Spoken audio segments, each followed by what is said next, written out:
Il y a eu quelques problèmes avec la résurrection de Jon Snow dans Game of Thrones, et j'ai hâte de voir comment les vents de l'hiver va régler ces problèmes, et faire mieux. Bien le bonsoir, mesdames et messieurs. Nous sommes l'animation de la soirée.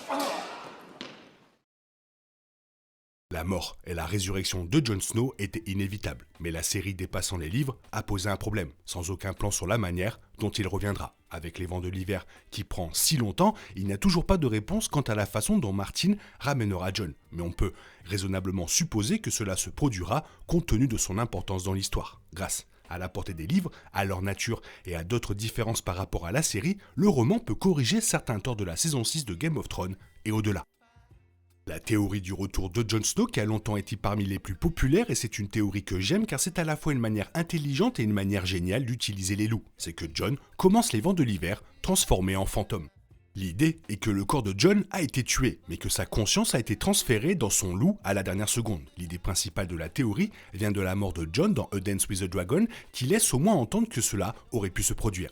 Fantôme, murmura-t-il, la douleur l'envahit lorsque le troisième poignard le prit entre les omoplates. Il poussa un grognement et tomba face contre terre dans la neige. Il n'a jamais senti le quatrième couteau, seulement le froid.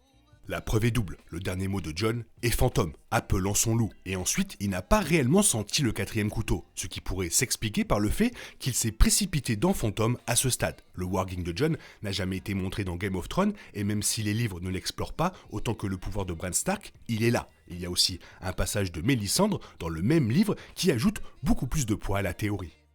Les flammes crépitaient doucement, et dans leur crépitement, elle entendit le nom murmuré de Jon Snow. Son long visage flottait devant elle, limé des langues rouges et oranges, apparaissant et disparaissant à nouveau. Une ombre à moitié visible derrière un rideau flottant. Maintenant, il était un homme, maintenant un loup, puis à nouveau un homme. Mais les crânes étaient là aussi, les crânes étaient tout autour de lui. Mélisandre avait déjà vu son danger, elle avait déjà essayé d'en avertir le garçon. Dans le noir, il n'écoutait pas. Étant donné qu'il semble qu'elle voit sa mort, des ennemis avec des poignards décriraient les mutins de la garde de nuit. Alors la vision de lui devenant un loup puis à nouveau un homme pourrait bien être Martin expliquant exactement au lecteur ce qui va se passer. A Dance with a Dragon commence également par un prologue du changeur de peau Vaремir Sippo.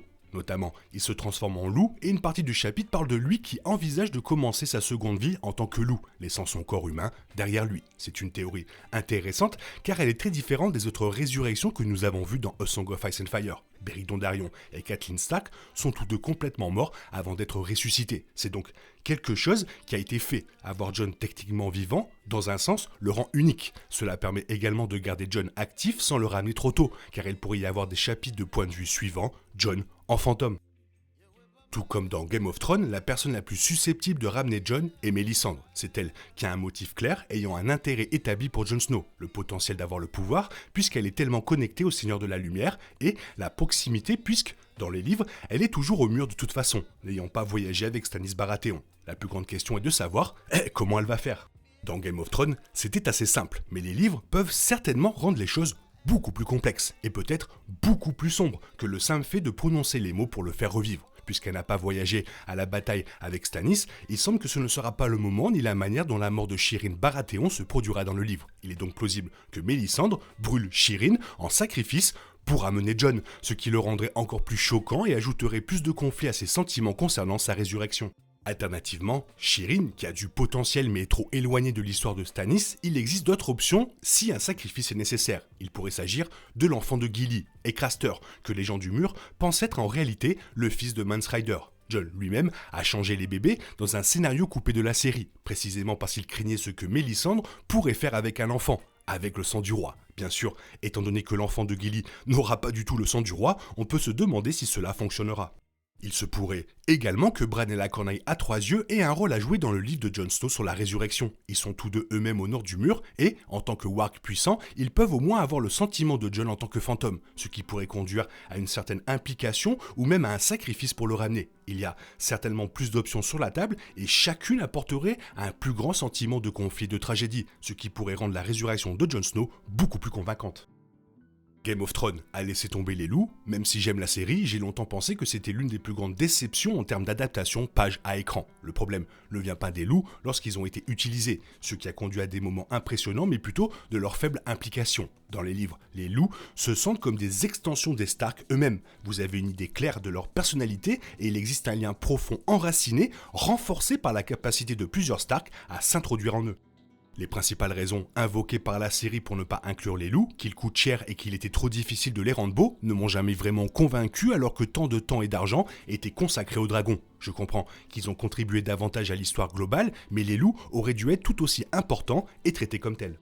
À cette fin, les livres ont toujours fait mieux, mais le retour de Jon en tant que fantôme les rendrait encore plus efficaces. Ce serait la plus grande et la meilleure histoire d'un loup à ce jour, la rendant encore plus essentielle à l'histoire de Jon et véritablement liée à celle-ci, nous permettant de comprendre l'esprit d'un warg et du loup plus que jamais. La mort dans Game of Thrones et A Song of Ice and Fire est censée changer les gens. Il y a une raison pour laquelle Catelyn Stark est transformée en Lady Cœur de Pierre, essentiellement un zombie qui n'est dévoré que par la vengeance. Beric Dondarrion perd un peu de lui-même à chaque fois qu'il revient. Chaque résurrection le rend un peu moins lui. La même chose aurait dû être vraie pour Jon Snow. On pourrait dire que Game of Thrones a tenté de le montrer avec Jon. Certes, il était encore plus téméraire, comme s'il avait peut-être un désir de mort, mais du point de vue de la personnalité, il se sentait toujours comme le bon, honorable, courageux et vrai Jon Snow qu'il avait toujours été, et rien ne suggérait qu'il avait perdu une partie de lui-même. Ce ne sera probablement pas le cas dans Les Vents de l'Hiver, car Martin croit fermement que la mort change les personnes, racontant au podcast The Sound of Young America en 2011 qu'il s'agit d'une expérience transformatrice. Il a ajouté qu'il devrait être sensiblement différent en disant « Mes personnages qui reviennent de la mort sont en mauvais état ». D'une certaine manière, ce ne sont même plus les mêmes personnages. Le corps peut bouger, mais certains aspects de l'esprit sont modifiés ou transformés, et ils ont perdu quelque chose. Martin critique le retour de Gandalf pour cette raison. Il est donc difficile d'imaginer qu'il ramènera Jon Snow sans le changer clairement d'une manière ou d'une autre. La nature du point de vue des livres aidera considérablement car nous aurons un aperçu clair de l'état d'esprit de Jon. Jon ne sera probablement pas autant changé que Lady Cœur de Pierre ni Beric, donc les effets pourraient être moins graves, mais toujours remarquables. S'il survit via fantôme, alors il pourrait ressembler beaucoup plus à un loup, plus agressif, plus instinctif, pourrait être la façon dont cela se produit. Mais même si cela n'est pas le cas, les lecteurs devraient s'attendre à une vision vraiment différente de Jon Snow dans Les Vents de l'Hiver. Il y aura au moins un avantage à la résurrection de Jon Snow dans le livre, quelle que soit la façon dont cela se produit, le passage du temps. Cela ne fait pas seulement les 13 années écoulées depuis la sortie de Dance with the Dragon, mais ce sera probablement dans Les Vents de l'Hiver que Jon reviendra. En revanche, la saison 6 n'a attendu que 2 épisodes, ce qui signifie qu'il avait à peine disparu. C'était quelque peu nécessaire pour la série, d'autant plus qu'elle approchait de sa fin de partie. Mais Les Vents de l'Hiver sera le livre le plus long de la série jusqu'à présent et offre beaucoup plus de place pour jouer. Si cela ne se produit pas avant, disons à mi-chemin, alors cela semblera beaucoup plus le temps à passer dans l'univers plutôt que d'être un renversement soudain et de donner l'impression d'un point de vue que la série devrait simplement dépasser. Je crois sincèrement que Jon Snow dans les livres, ça va être une grosse dinguerie, surtout avec Fantôme. Toi, qu'est-ce que tu en penses? Fais-moi part de ton avis dans la zone commentaire. Sinon, il est temps pour toi de reprendre le cours normal de ta vie. On se retrouve bientôt pour une nouvelle vidéo. Bisous bisous, bye bye. Il est impossible de compter sur les autres de nos jours. On est obligé de tout faire soi-même.